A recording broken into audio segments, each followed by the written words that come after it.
Hi, I'm Miranda. I'm a freshman, and I do stage group.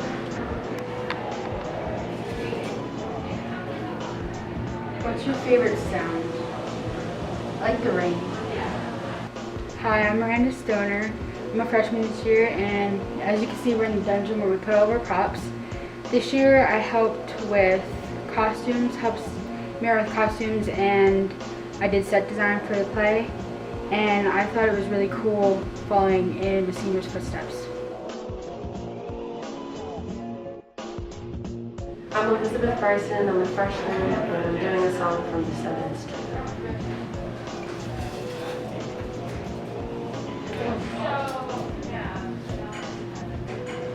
What's your favorite sound? I like the sound of waterfalls.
Bad girls have all the fun.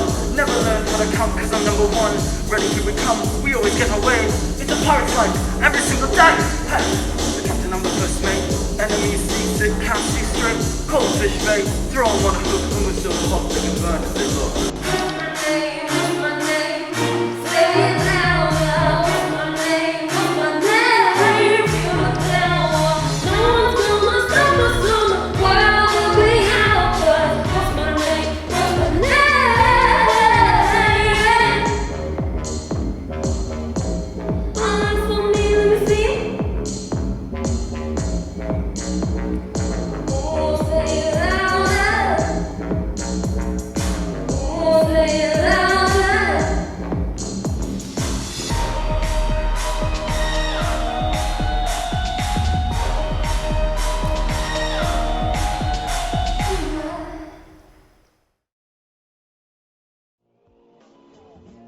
Hi, I'm Alexis DeSantis. I'm in 9th grade and I'm singing a song from 13 musical.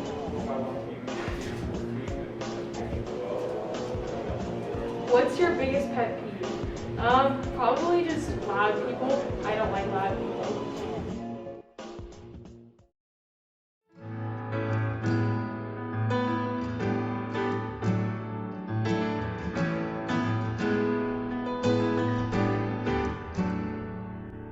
Friend's not a cheap little phony creep or a jerk trying to make a deal. A friend is a person who most of all cares about what you feel. And nothing is harder than learning a friend isn't real. A friend sends notes back and forth all day and doesn't care that you can't spell. A friend knows you've got a crush on your teacher, but a friend would never tell. A friend's outside waiting the minute you both hear the bell. And if your heart is always breaking, 'cause the world is just not fair. When your baby's around, your friend is on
comes back. But then on the first day of classes, he acts like you're not even there. And he doesn't know. He doesn't know. He'll never know what it means to be a friend.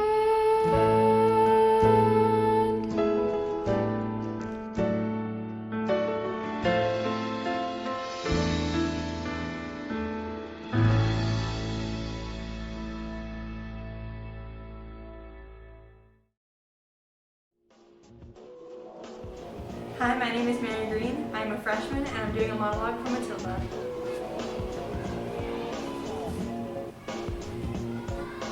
What's your least favorite word?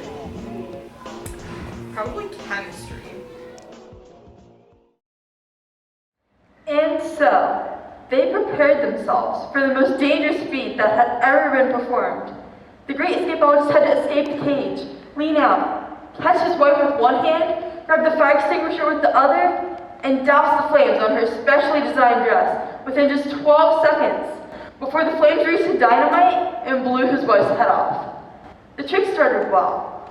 The moment the specially designed dress was set alight, the acrobat swung into the air. The crowd held their breath as she hurled over the sharks and spiky objects. 1 second, 2 seconds. She began to reach her arms out toward the cage. 3 seconds, 4 seconds.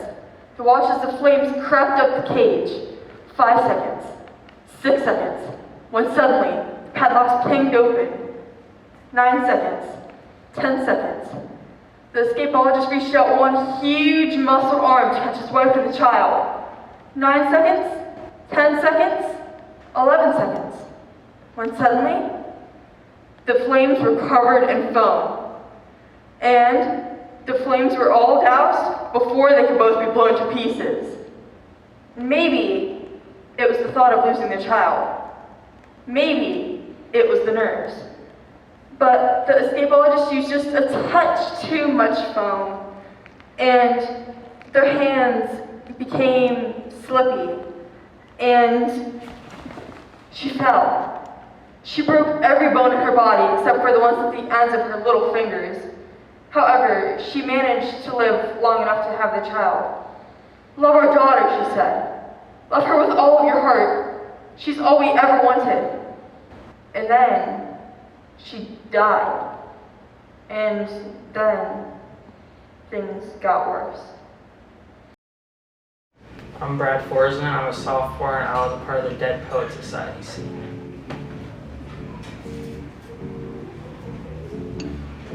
Who is your favorite actor? I'd probably say Chris Hemsworth. My name is Kimberly Chickering. I am a sophomore. I am doing a monologue called A C from Charlie Brown.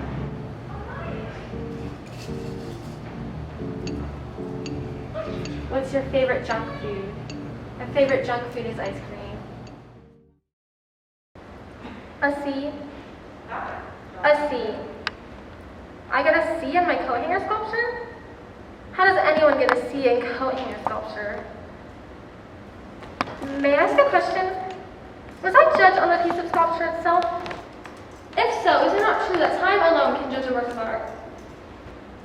Or was I judged in my talent? If so, is it fair that I be judged in a part of my life of which I have no control? If I was judged in my effort, then I was judged unfairly, for I tried as hard as I could. Was I judged when I learned about this project? If so, then we're not you, my teacher, also being judged on your ability to transmit your knowledge to me. Are you willing to share my seed? Perhaps I was judged on the quality of the coating itself out of which my creation was made. Now, is this not also unfair? Am I to be judged on the quality of coat hangers used by our dry cleaning establishment that returns our garments? Is this not the responsibility of my parents? Should they not share my seed? Thank you, Miss Offmar. The squeaky wheel gets the grease. Hi, my name is Jeffrey. I am a sophomore and I am doing a monologue from the Dead Poets Society and a song from Descendants 2. What's your favorite color? I'd have to say red. Now, in my class, you will learn to think for yourselves again. You will learn to savor words and language. No matter what anyone tells you, words and ideas can change the world. Now, I see that look in Mr. Pitt's eyes, like 19th century literature has nothing to do with going to business school or medical school, right? Perhaps. Mr. Hopkins, you may agree with him, thinking, yes, we should simply study our Mr. Pritchard and learn our rhyme and meter and go about quietly chasing other ambitions. I have a little secret for you. Huddle up, huddle up. We don't read and write poetry because it's cute. We read and write poetry because we are members of the human race. And as members of the human race, we are filled with passion. Business, engineering, law, medicine, these are all noble pursuits and necessary to sustain life, but poetry, beauty, romance, love, these are what we stay alive for. To quote from Whitman, "O me, O life, of the questions of these recurring, of the endless trains of the faithless, of cities filled with the foolish, what good amid these, O me, O life?" Answer, that you are here, that life exists and identity, that the powerful play goes on and you may contribute a verse. The powerful play goes on and you may contribute a verse. Now, what will your verse be? Hello, I'm Gavin and I'm a sophomore. I'm doing a song from the Addison Heasley musical. What's your favorite drink? I would probably say iced coffee.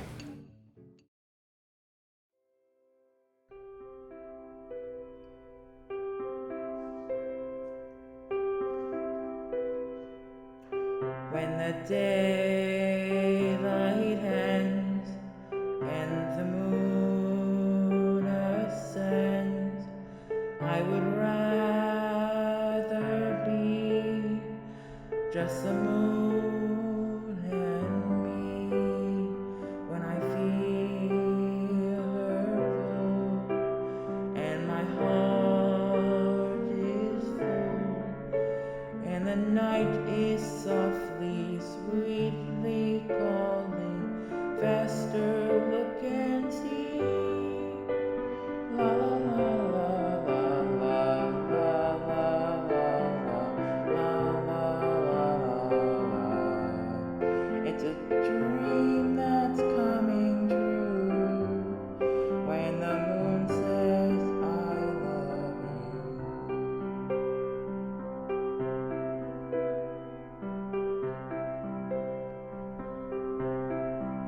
Though I'm told it's wrong when I sing my song, she accepts, she attends, she believes, she befriends.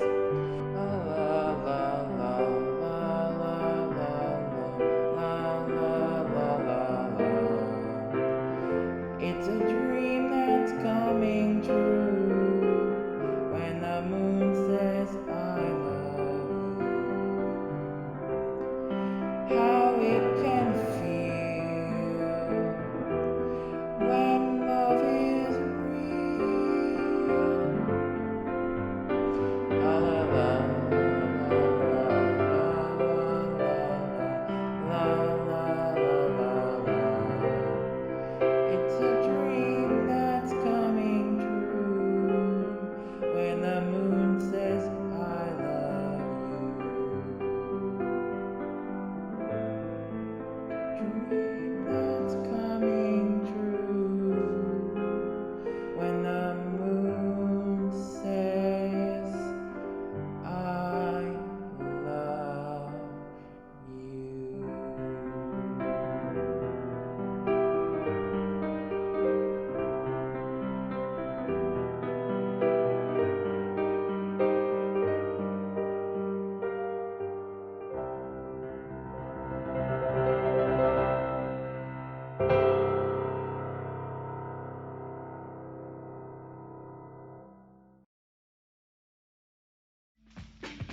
Hi, I'm Samantha Geyer. I'm a sophomore and I'm doing a monologue from 25th Annual Putnam County Spelling.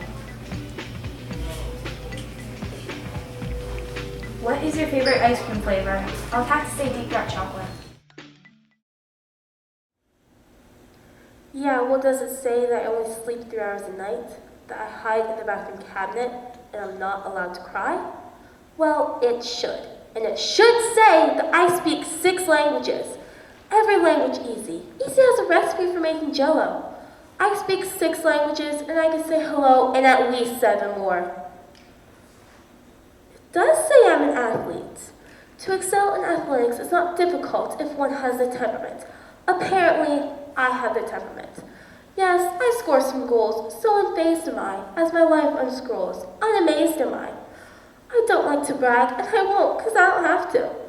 But I speak 6 languages, and I like the theme from Rocky, but I play Mozart more. Winning is a job from which I get no real enjoyment. But je peux parler 6 languages. Cada idioma es simple.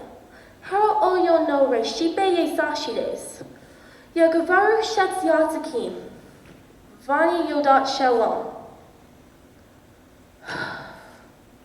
I am so sick and tired of always being the best and the brightest at every mass.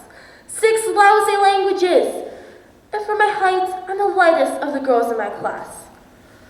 I speak 6 languages. That's 1, 2, 3, 4, 5, 6.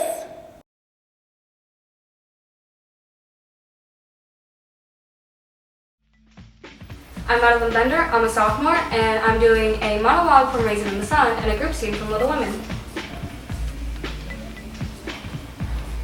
What's your least favorite word? My least favorite word is applesauce. When I was very small, we used to take our sleds out in the wintertime, and the only hills we had were some ice-covered stone steps, some houses down the street. And we used to fill them up and make them smooth and slide down them all day. It was very dangerous, far too steep. Sure enough, one day this kid named Rufus came down and hit the sidewalk a little too fast. And I remember standing there looking at him thinking, that was the end of Rufus. Sure enough, the ambulance came, they took him to the hospital, they fixed him up. And the next time I saw Rufus, he had a little line down the middle of his face. I never got over that. That was the one thing human beings could do for another. Fix them up, sew up the problem, make it all right again. That was the most marvelous thing in the world. I wanted to do that. I always thought that was the one concrete thing human beings could do.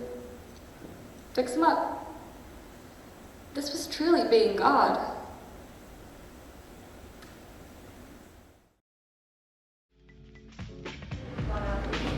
Hi, I'm Shane. I'm a sophomore. I'll be doing Perfect Hotel by Elvis Presley.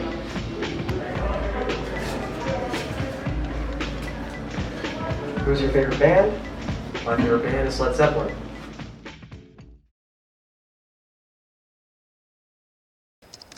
Since my baby left, I only played it well. Down at the end of Lord Street, heartbreak will do the world. Be so lonely, baby.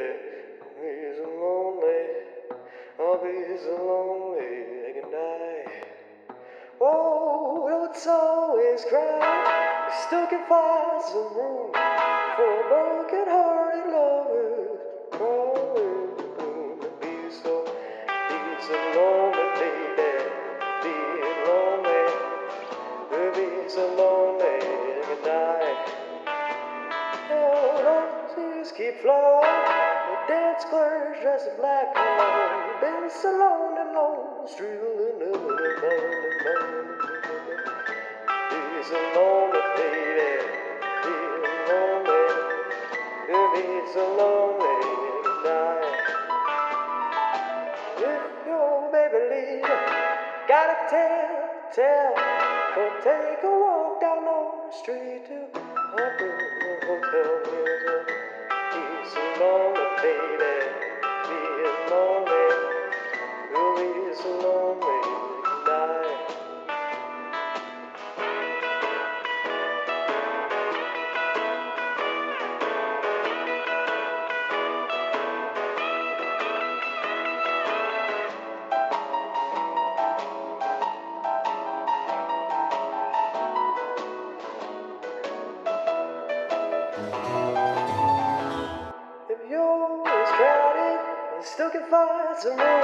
for broken-hearted lovers to cry away the world and be so lonely, baby, be so lonely.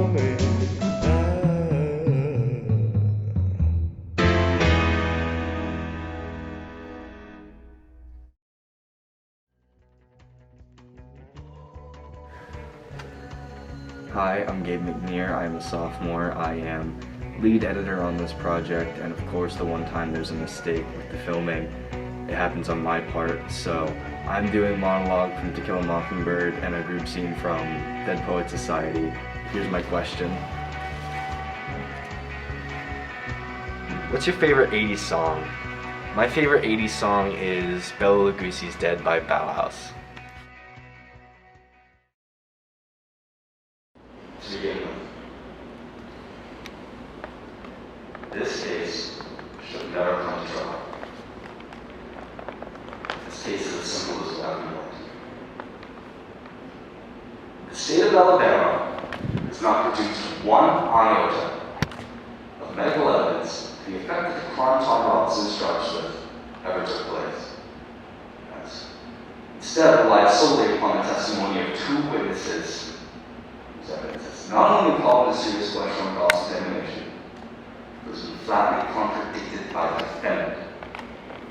The defendant is not guilty, but somebody in this courtroom is. I have nothing but pity in my heart for the chief witness of the state. But my pity does not extend so far as to her putting a man's life at stake. Her father saw him. And the defendant has testified to his remarks. Now, what did her father do? We don't exactly know. But there is circumstantial evidence to indicate that Miley Ewell was beaten savagely by someone who led almost exclusively with his left hand. You do know what part Mr. Ewell did? He did what any God-fearing, preserving, hard-working white man would do under the circumstances. He swore out a warrant, no doubt, to sign with his left hand. Now, Tom Robinson sits before you, having taken the oath of the only good hand he possesses. He was right. Now, the witnesses for the state, with the exception of Sheriff of Macon County, have presented themselves to you, gentlemen, to this court, in the simple confidence that their testimony would not be doubted. Confident that you, gentlemen, will go along with them on the assumption, the evil assumption, that all black men lie, that all black men are basically immoral beings, that all black men are not to be trusted or helped out with. But this is a truth that applies to the human race. It's no particular race of man. There's not a person in this courtroom who has never done an immoral thing. There's not a person in this courtroom who has never told a lie. And there's no man living who has never looked upon a woman without desire. And so, quiet, humble, respectable black man who had the unmitigated temerity to feel sorry for a white woman has had to put his word against two white peoples. And we not remind you of their periods of comment on the same song for yourselves.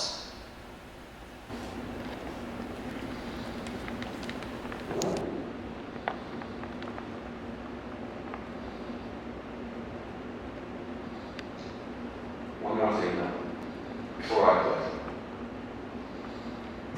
Thomas Jefferson once said that all men are created equal. The Yankees, and this is the executive branch in Washington, are fond of drilling us. And there is a tendency in this year of grace, 1935, for people to use this phrase out of context to satisfy all conditions.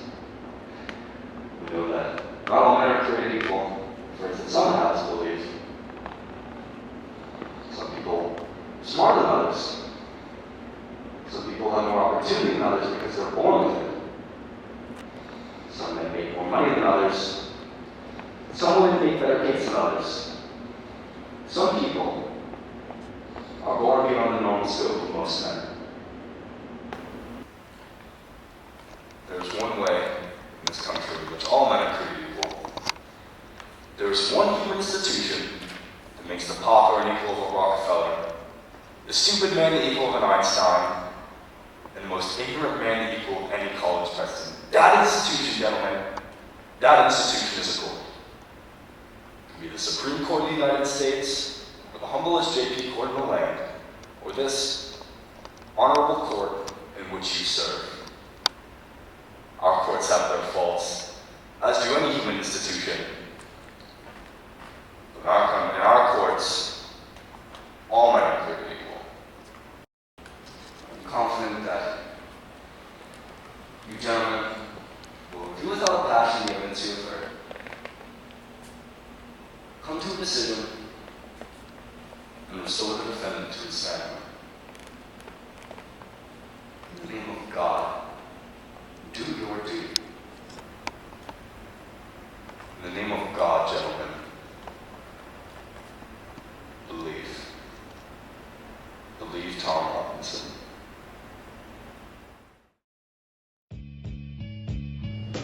I'm Natalie Heasley. I'm a junior. I'm doing a song from Miss Saigon, a dance from Anastasia, a monologue from Steel Magnolias, and I'm part of the group scene of Little Women. My biggest fear is heights.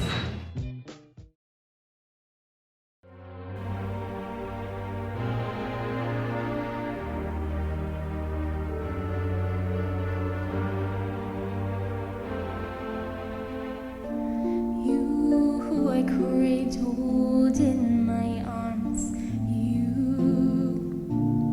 asking as little as you can. Little snip of a little man. I know I'd give my life for you. You didn't ask me to be born.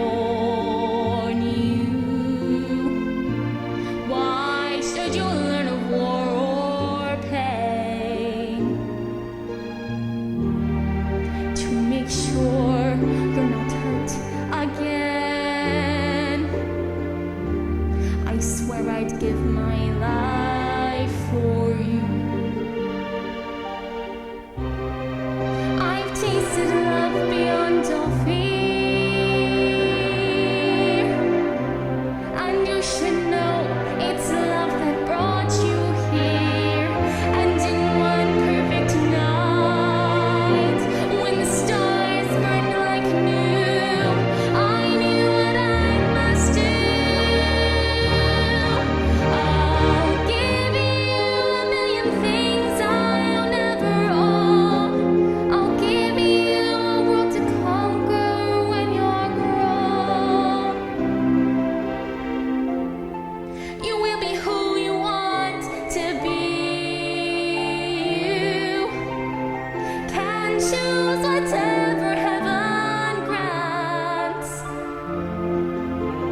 dancing bears, painted wings, things I almost remember, and a song someone sings once upon a December. Someone holds me safe and warm. Horses prance through a silver storm. Figures dancing gracefully across my memory.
Stayed there.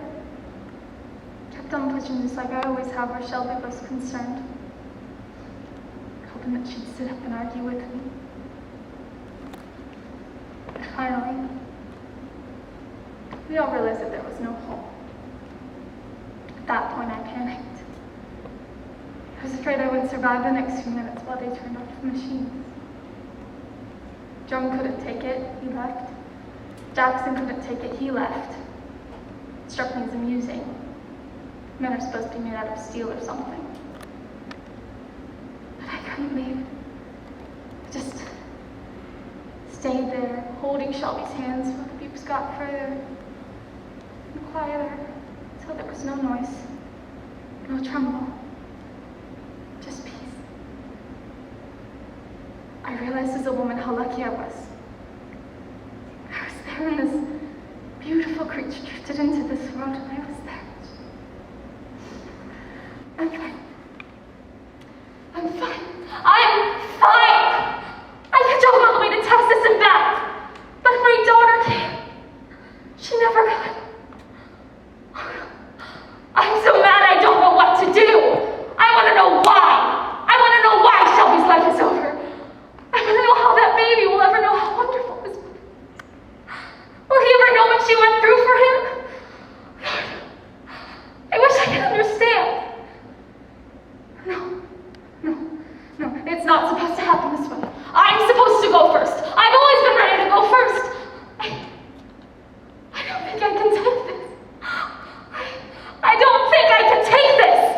I just want to hit somebody until they feel as bad as I do. I just want to hit somebody. I want to hit them hard.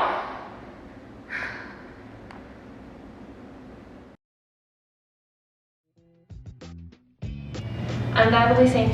I'm a junior. I'm singing a song called Breathe from In the Heights. I'm doing a monologue from Dirty Dancing, and I'm in a group scene from Little Women.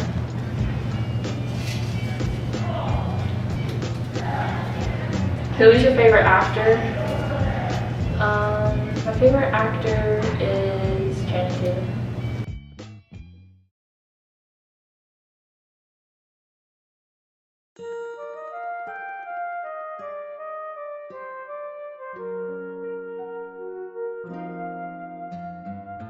Sigue andando el camino por toda su vida, respira. Si pierdes mis huellas, que Dios te bendiga, respira. This is my street. I smile at the faces I've known all my life.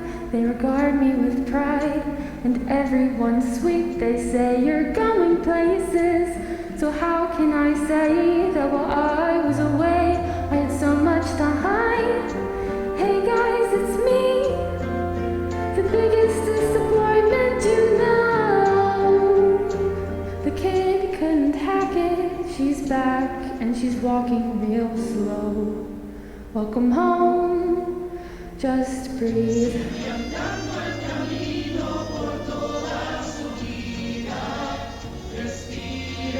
Just breathe.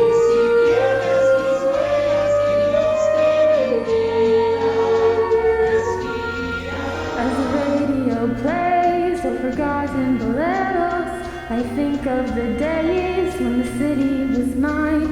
I remember the phrase, I te adoro, te quiero. The neighborhood waved and said, Nina, be brave and you're gonna be fine. And maybe it's me, but it all seems like lifetimes ago.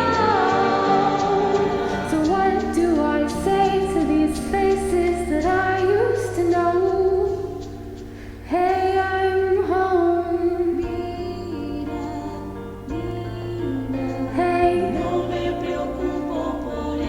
they're not worried about me. They're all counting on me to succeed. I am the one who made it home. The one who always made the grade. But maybe I should have just stayed home. When I was a child, I stayed wide awake, climbed to the highest place on every fire escape, restless to climb. I got every scholarship, saved every dollar, the first to go to college. How do I tell them why? I'm coming back home with my eyes on the horizon. Just me and the GWB, asking G, Nina, what will you be?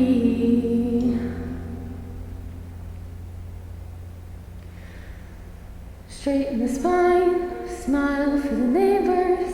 Everything's fine, everything's cool. The standard reply, lots of tests, lots of papers. Smile, wave goodbye, and pray to the sky. Oh God, what will my parents say? Can I go in there and say, I know that I'm laying it down?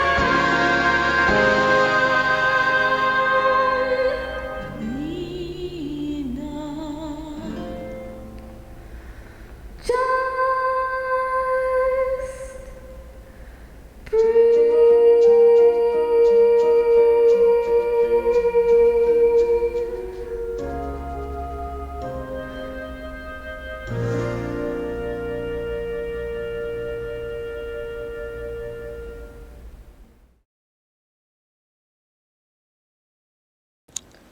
I told you I was telling the truth, Daddy.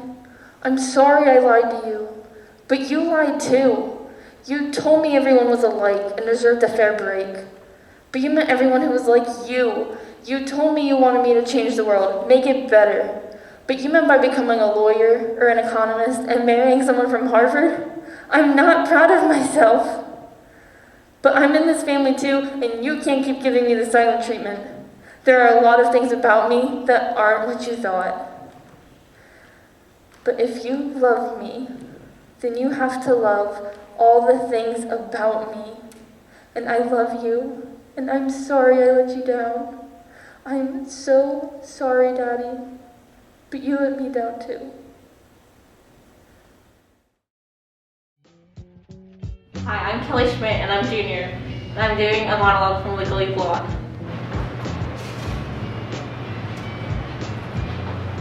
What is your favorite junk food? Probably a Snickers. Hey there. Welcome to the hair fair. You're Paulette, so you're in good hands. I'm sort of like Allstate, but for hair. What? Brunette, honey, you're just a lot of win.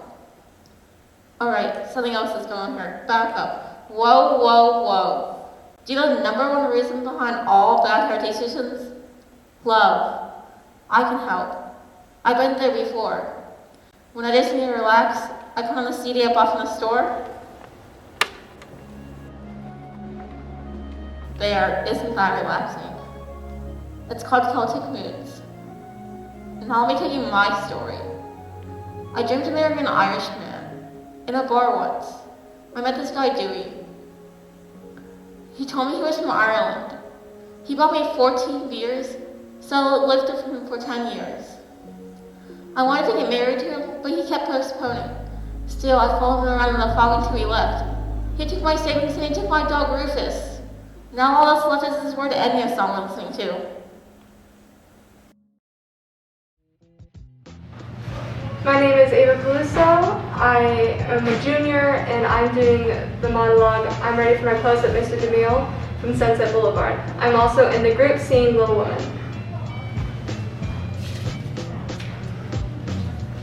What's your least favorite smell? The smell of burnt popcorn. It's really gross and I can never get it out of my nose. I can't go on with this scene. I'm too happy. Mr. DeMille, do you mind if I say a few words? Thank you. I'm so happy to be back in the studio making a picture with all of you again.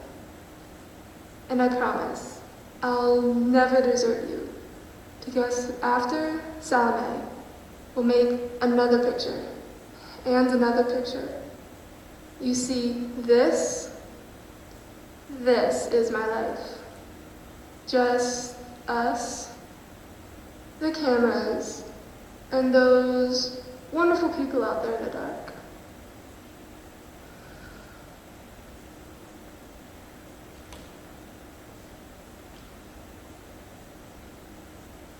All right, Mr. DeMille, I'm ready for my close-up.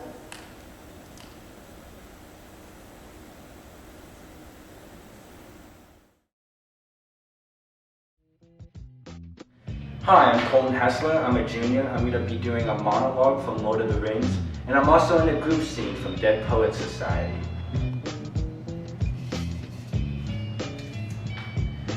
What's your favorite 90s song? I'm probably going to have to go Polly by Nirvana.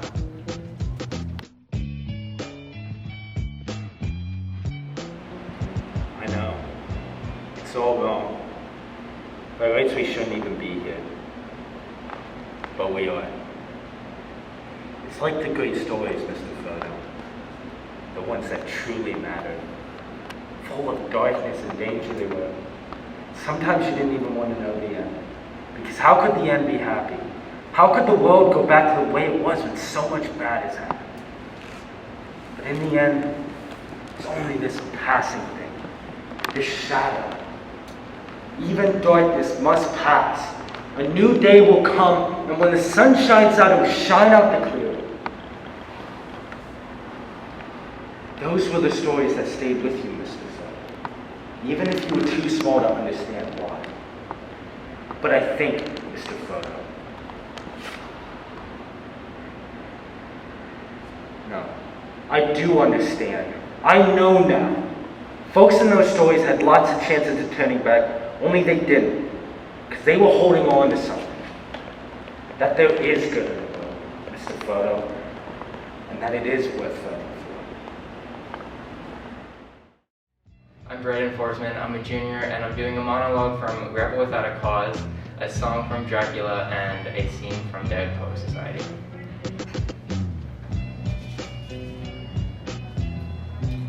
What's your go-to fast food order? A Dave's Double from Wendy's.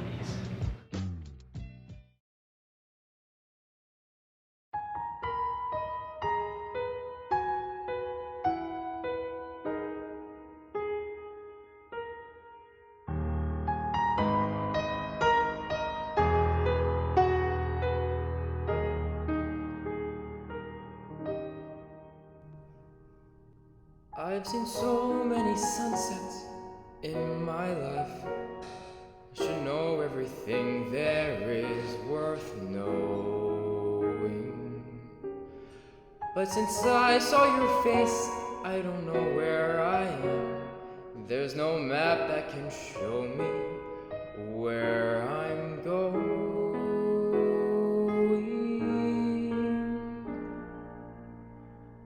The longer I live, the more I wonder if I know anything at all.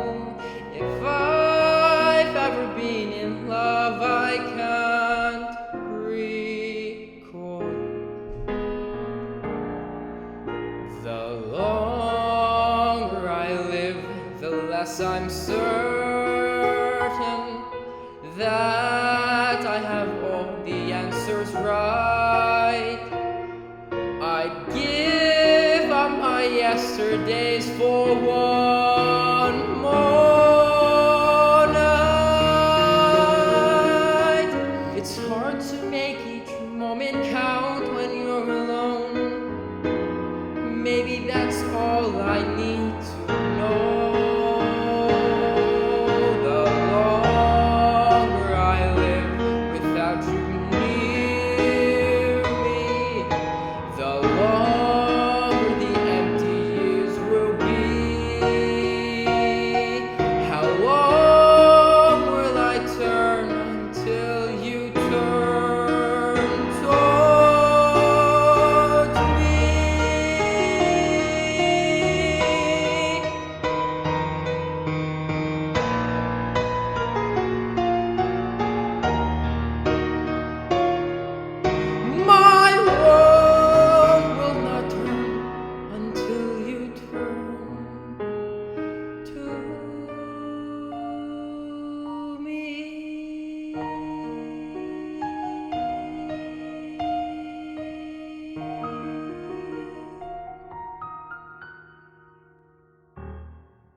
I told you, Pop.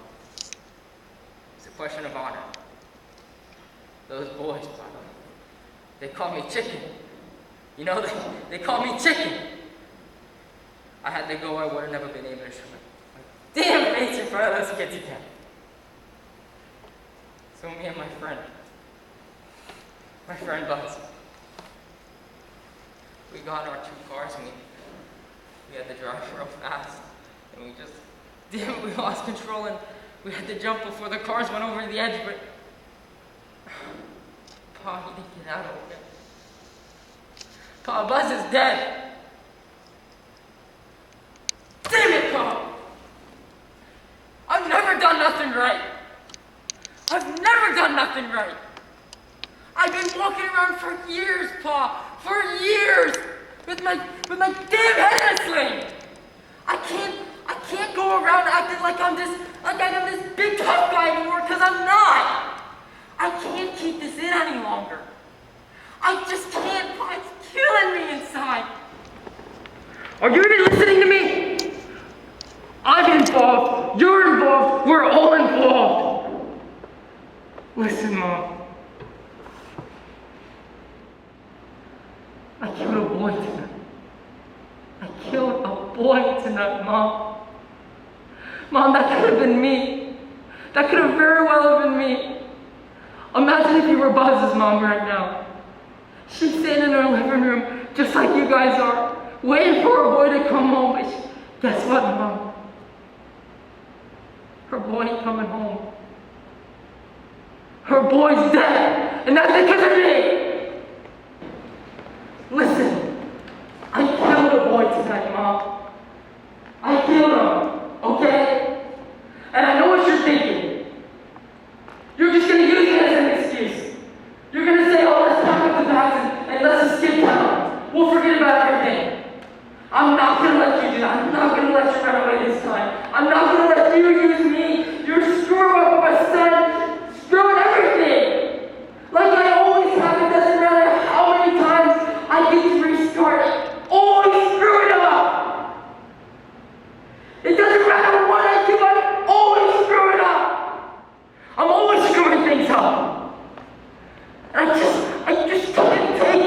longer.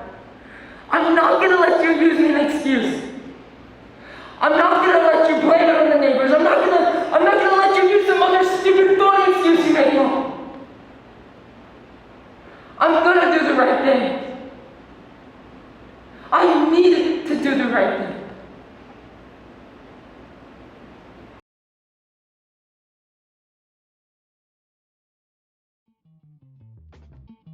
I'm Mirabelle Fink. I'm a senior, and I do the makeup and costumes for the Virtuoso program. What's your favorite 80s song? My favorite 80s song is Lullaby by The Cure. It's late 80s, but it's still 80s. I'm Mirabelle, I'm a senior, and I do the costumes and the makeup. This year there was more emphasis on the costumes than there normally is, so there wasn't much makeup in this show. So behind me is the costume room. In the beginning of the year, me and a few other people in our theater group worked together to reorganize everything. And it's a little messy now, again, but that's usually what happens after you have a show. But it's a lot nicer than it was. At the beginning of the year, this place was a huge disaster. It was so messy and it was really bad, but we worked really hard, went through every single box, single rack, and just made it a lot easier to find things. All of the racks have all the dresses on them, all of the boxes are labeled with what's inside, and it's a lot easier to find the stuff that you need for the shows. This is Milky White. She's my partner in crime. She's actually the one that messed up the costume room in the first place, but she did help with the organization a little bit.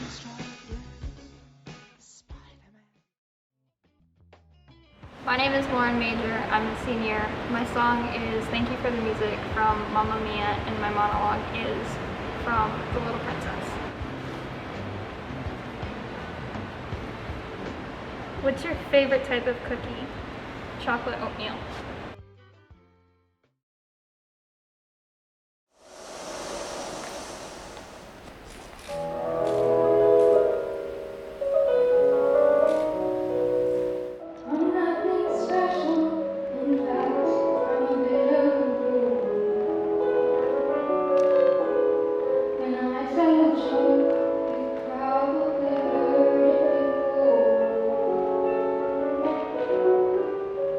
But I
Please, I'm sorry, but you've got to be very quiet. You'll frighten the spirits away.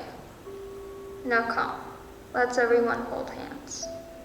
You too, Becky. Let's close our eyes and think. What do you suppose Becky's mama would want to say to her? I think she'd say a bit about where she is now, where there are fields and fields of flowers, and a soft wind is always blowing, and her spirits can float around wherever they like, and I believe it's true. Then maybe Becky's mama is in the room with us right now. Hi, I'm Jules Tani. I'm a senior. My song is All That Matters from Finding Neverland. My monologue is Portraying Anne Boleyn, and my group scene is from Little Women. What's your favorite type of pizza? Hawaiian.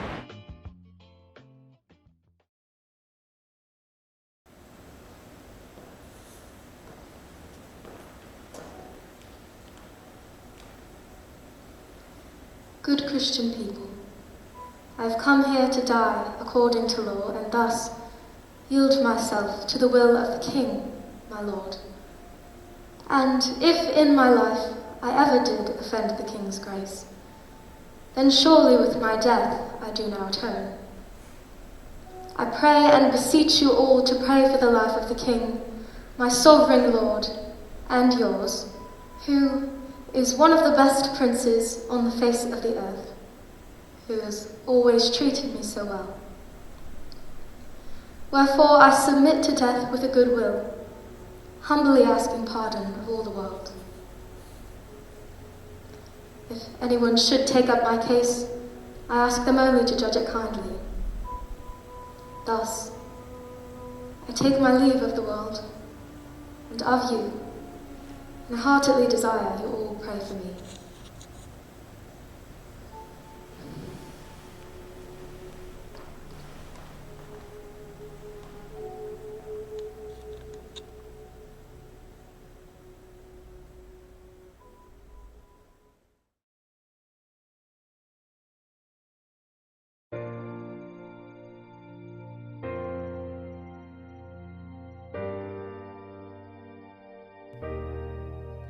There are days when I feel so afraid that I can hardly remember to breathe. When reality crashes in wave after wave, pulling me far beneath. So what's the point in planning for a future if it all can be stolen away? It's all I can do, hold on and survive when the colors have faded to gray. But my children need so much more from me, and they give me the strength to go on. Whatever may come, all that matters now is where I go from here. There's an easier way if I live for today. The singing in my heart is all that matters. A sense of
Hi, I'm Julia Stetz. I'm doing a monologue from Flowers in the Desert, a song from Annie, and a tap solo from Chicago.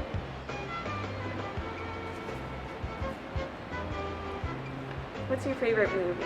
Okay, so that's a really good one, because in musical theater, we just learned about opera, so we watched the movie Amadeus, and I just loved the movie in general as a person who's crazy about music. I loved Sally Airy the most, though, who's probably my favorite character. But yeah, I'd say for now, Amadeus is my favorite movie. Why do I always do this? Why do I always mess things up? I get something good, and then I ruin it. I always have to screw things up for people. I just try to have a little fun, but I don't know when to stop. Like a little kid who keeps telling a joke over and over again. They think that just because it's funny once, it'll be funny a million times. That it's not funny anymore, and they don't know when to stop. They keep trying, thinking that it'll still be funny. They keep joking around until somebody gets angry and hurts you.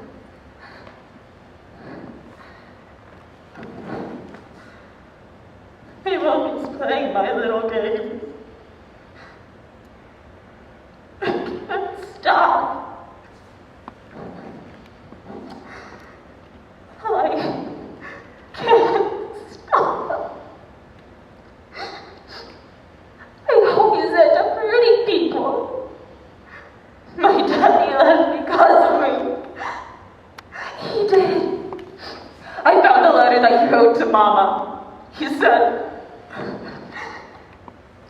that he didn't want to be held down by a little kid.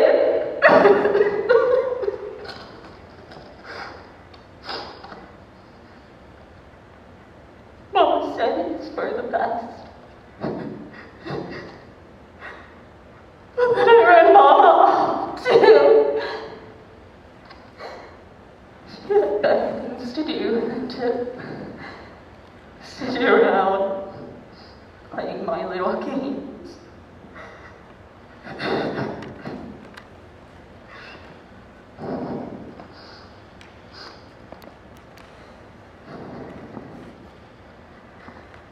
And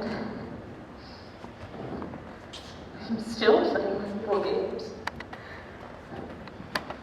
I should have listened to you.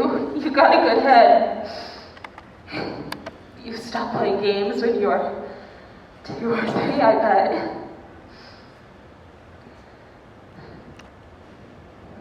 Adults always liked you. Me? I didn't like to hate me. I'm so worked up, I want nothing but to be gone!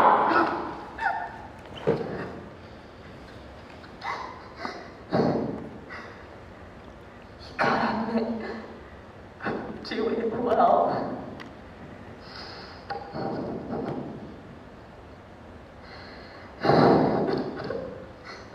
I'm sure you've got better things to do than to sit around and listen to me.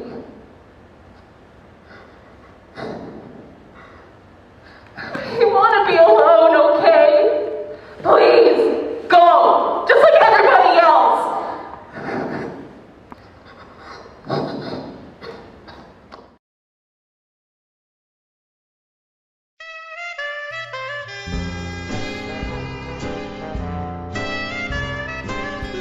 Little girls, everywhere I turn, I can see them. Little girls, night and day, I eat, sleep and breathe them. I'm an ordinary woman with feelings. I'd like a man to nibble on my ear, but I'll No man has wit. So how come I'm the mother of the year? Little cheeks, little teeth, everything around me is little. If I make little necks, surely I will get an acquittal. Some women are dripping with diamonds. Some women are dripping with pearls.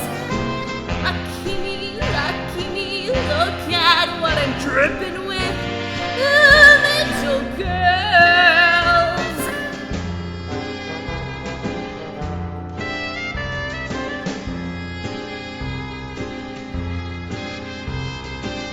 How I hate little shoes, little socks, each little bloomer. Someday I'll land in a nut house with all the nuts and the squirrels. There will stay tucked away till the prohibition of little girls.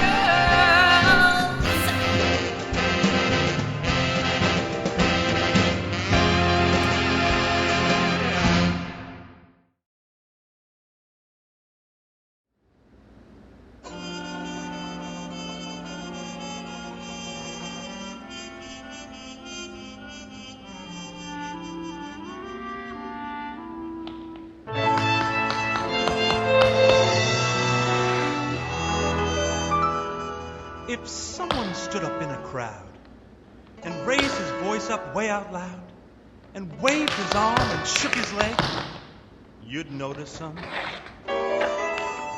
If someone in the movie show yelled, "Fire! In the second row! This whole place is a powder keg!" you'd notice him. And even without clucking like a hen, everyone gets noticed now and then. Unless, of course, that person, it should be invisible, inconsequential. Me. Cellophane, Mr. Cellophane, should I bend my name, Mr. Cellophane, 'cause you can look right through me, walk right by me, and never know I'm there. I tell you, Cellophane, Mr. Cellophane, should I bend my name, Mr. Cellophane, 'cause you can look right through me, walk right by me, and never know I'm there.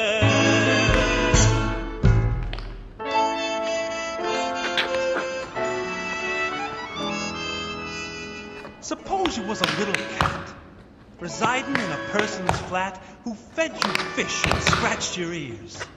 You'd notice him. Suppose you was a woman wed and sleeping in a double bed beside one man for 7 years. You'd notice him. A human being's made of more than air. With all that bulk, you're bound to see him there. Unless that human being next to you is unimpressive, undistinguished, you know.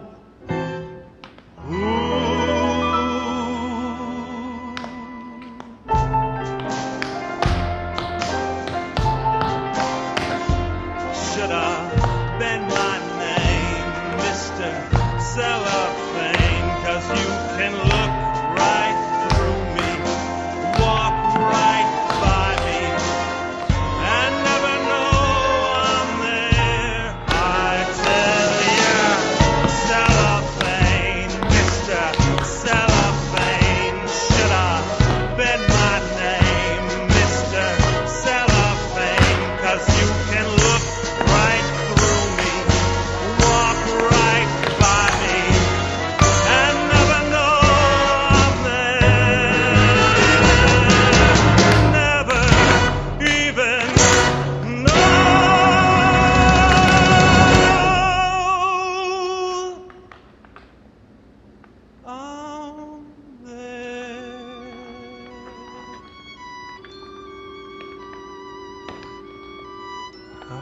taken up too much of your time.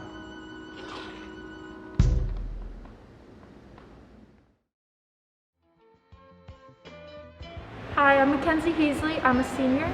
I'm doing a monologue from Our Town. My song is from Dracula the Musical, and my dance is from Cats. What's your favorite childhood movie? Monsters, Inc.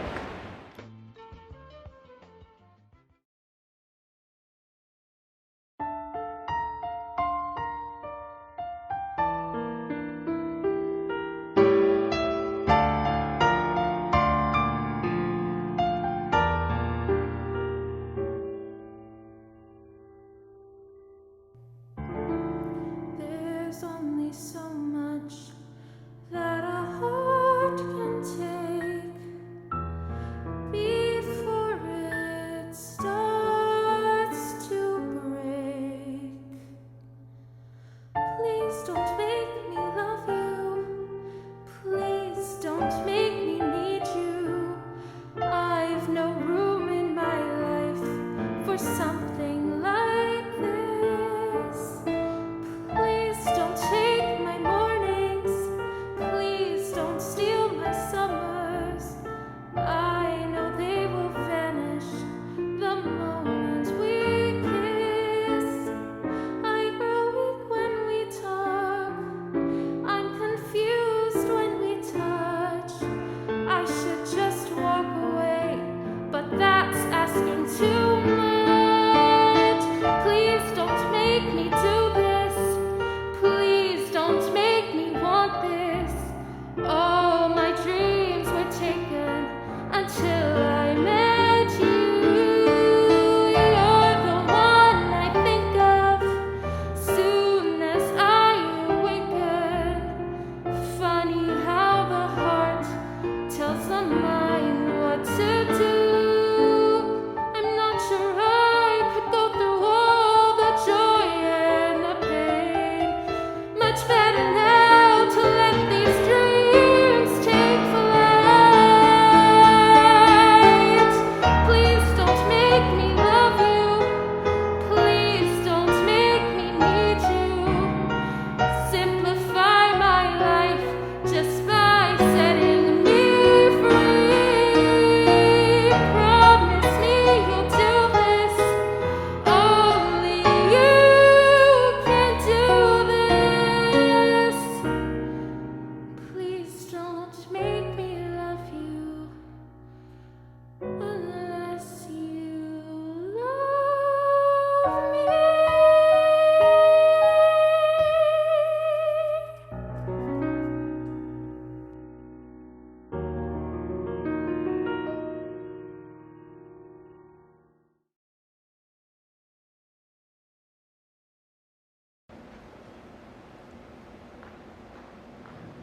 I can't bear it.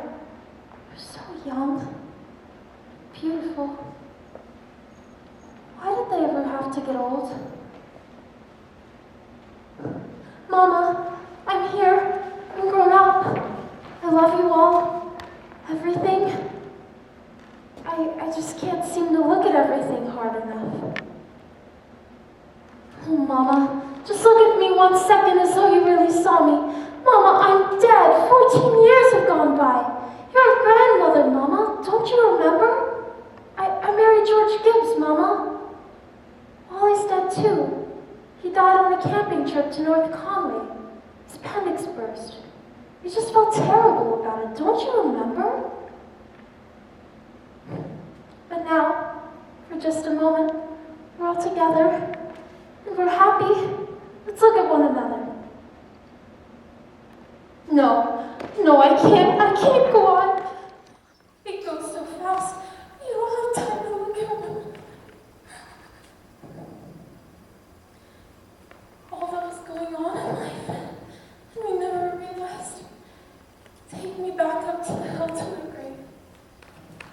But first, wait, one more look. Goodbye. Goodbye, Mom. Goodbye to Grover's Corners. And Mama. And Papa.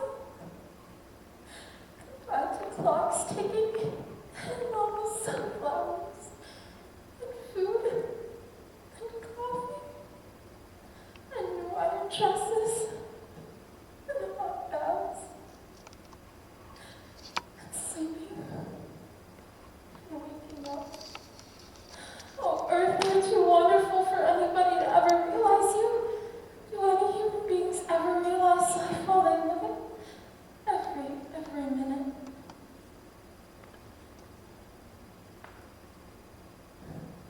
I'm ready to go back. I should have listened to you. That's all human beings are, just blind people.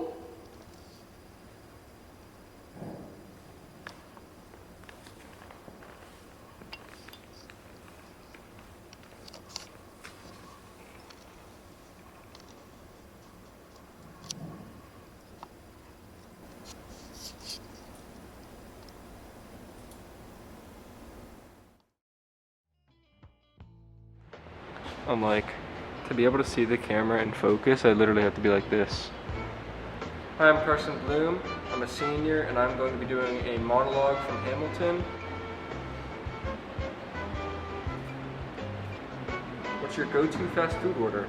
My go-to fast food order from Wendy's is going to be a number 2 Baconator meal, medium, and on that burger, I just like lettuce, ketchup, and extra pickles.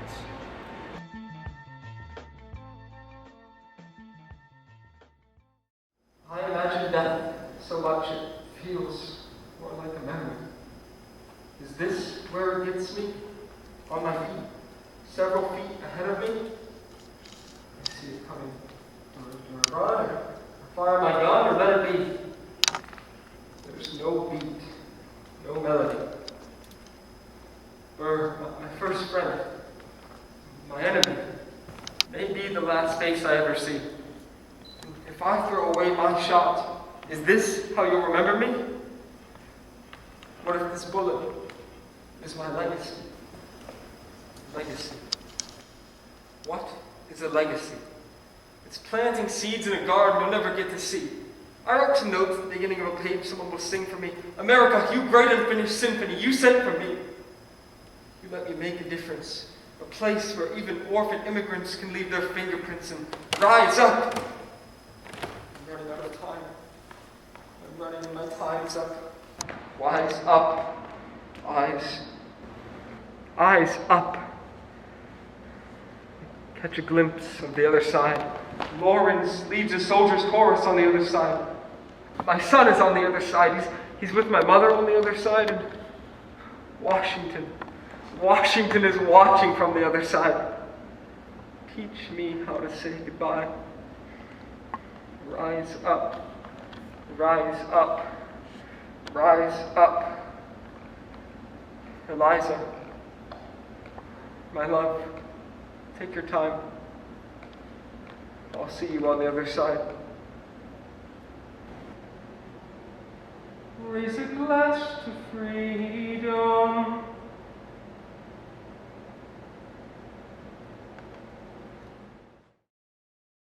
This story, it's one of my best. It was a dark and stormy night. The moors were bleak and bloody. Thunder claps, lightning strikes. The fair Clarissa, her clothes in disarray, races across the wild coastal heath. She stops. She turns. Will she escape? Will she be caught? With bold determination, the villainous aristocrat Braxton Prendergast lurches for her. With nowhere else to turn, she turns to fight him. Keep away from me, you wretch! But we've got to do better. Be better. Let her example inspire us. How can we give her any less? We must not let this defeat you, Joe. Fight to keep her within you. She will be a part of all your future days, if you let her. You must find the strength to go on for her. She deserved it. Joe has everything. You should have given me your invitation. My time will never come. I'm always last, I'm always forgotten, never invited anywhere. I have nothing special to offer. Well, I would experience culture and see the world, but I'm always stuck at home because I'm the youngest. Well, I'm tired of it. I want to live. Joe, I have something for you. Marmee says this shell is over 1,000 years old, and if you wouldn't have to hear it, talks to you. It says, we grow up too fast. You're a woman of the world now, Joe. I'm so proud of you. Can I tell you a secret? I never knew what I wanted to do when I grew up. I'm not afraid to die. The hardest part, Joe, is leaving you. I hate being a governess. It's not fair some girls have pretty things while we have nothing. I want to go to wonderful parties and meet eligible young men. Not be stuck in the house watching children all day. I want to go to a ball. But what would I do if someone asks me to dance? I don't know how. What if I stepped on their foot? Oh, I would simply die from humiliation. Josephine, look at you. You go about writing these senseless stories trying to save the world, and you can't even save yourself. There are many pitfalls a girl can fall into, Josephine, and you are heading towards all of them. I want to see you shine. Even if you're not rich, you can at least marry well. And don't you dare say you will not marry. All girls marry.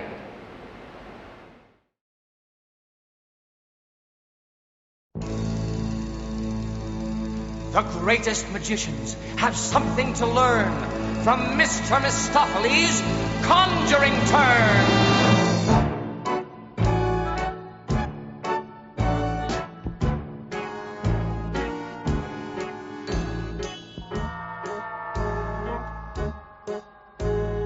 Mungo, Jerry, and Rumple Teaser were a notorious couple of cats. As knockabout clowns, quick-change comedians, tightrope walkers, and acrobats. They had an extensive reputation. They made their home in Victoria Grove. That was merely their center of operation, for they were incurably given to rove. Window was found ajar and the basement looked like a field of war. If a tile or two came loose on the roof, which presently ceased to be waterproof. If the drawers were pulled out from the bedroom chests and you couldn't find one of your winter vests, or after supper one of the girls suddenly missed her Woolworth pearls, then the family would say, "It's that horrible cat." It was Mungo, Jerry, or Rumple Teaser, and most of the time, they left it at that.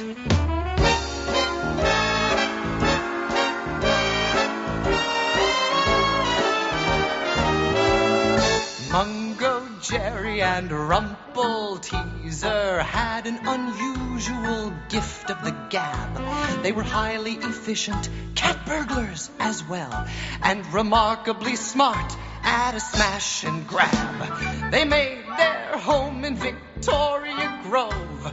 They had no regular occupation. They were plausible fellows who liked to engage a friendly policeman in conversation.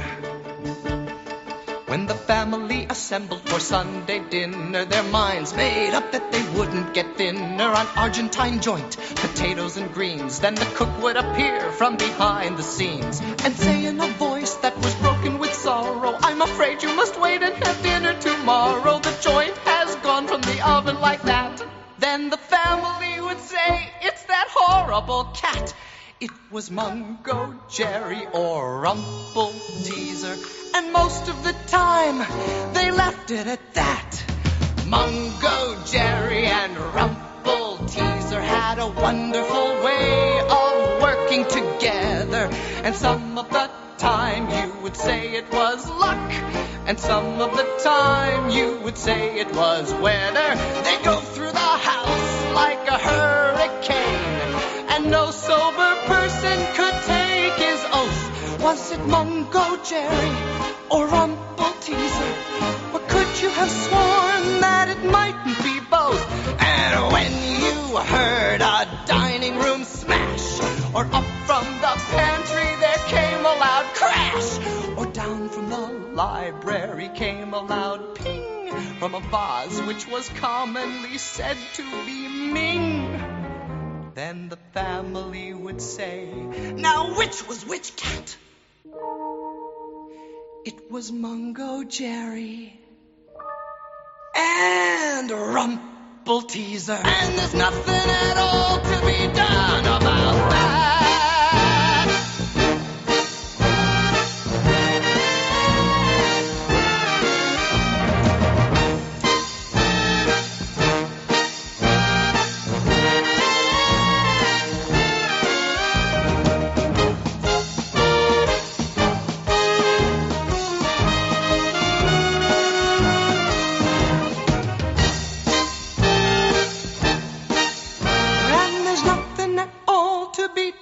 About that. I see a sweetness in her smile. Bright light shines from her eyes. But life is complete, contentment is mine. Just knowing that she's alive. Sorry, Captain. I see a sweetness in her smile. No, it's bright not light stupid. shines from her That's eyes. one of the major themes. But life is complete, contentment is mine. Poetry. Just knowing that. Just knowing that she's alive. You were laughing. You're sorry, Captain. It's stupid. No, that's not stupid. It touched on one of the major themes. Love. A theme not only in poetry, but in life. Mr. Hopkins, you were laughing. You're up.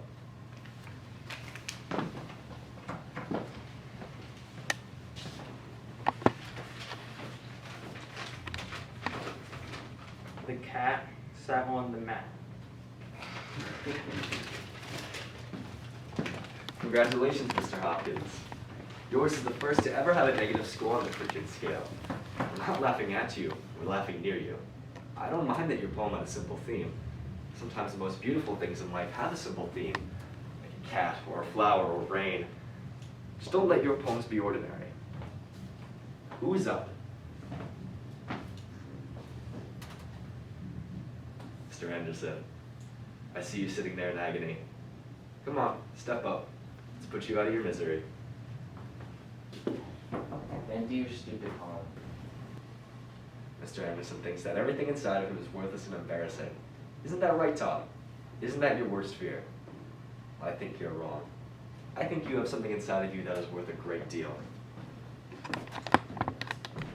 I sound my barbaric yawp over the rooftops of the world. W.W. Uncle Wolf. Now, again, for those of you who don't know, a yawp is a loud cry or yell. I would like Todd to come up here and give us his best demonstration of his barbaric yawp. Come on, get up. You can't yawp sitting down.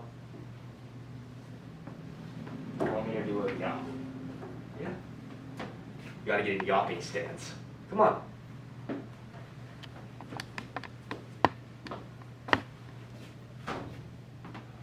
Yawp. No, louder than that. Yawp. Louder. Yawp. Come on, that's a mouse. Come on, louder. Yawp. Oh, good God, boy, yell like a man. Yawp. Let's see. There's a barbarian in you after all. Now, you don't get away that easy. That picture of Uncle Walt up there, what does he remind you of? Don't think. Answer. Go. A madman. What kind of madman?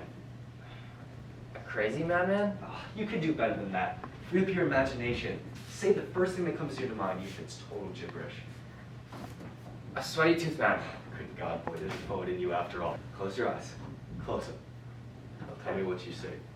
I close my eyes Yes. as an image floats beside me. Yes. It's the sweaty tooth madman with a stare that pounds my brain. Oh, great. Now give him action. Make him do something. I think he's reaching out his hand. He's choking me. That's it. Wonderful. And all the time I think he's mumbling something. What's he mumbling? Mumbling truth, like a blanket that always keeps your feet cold. Forget them, Stu. The blanket. Tell me about the blanket. You push it, you stretch it, it'll never be enough. You kick it and you beat it, it'll never cover any of us. From the moment we enter crying, from the moment we leave dying, it'll only cover our face, leaving us kicking, screaming, and crying. Don't you forget this.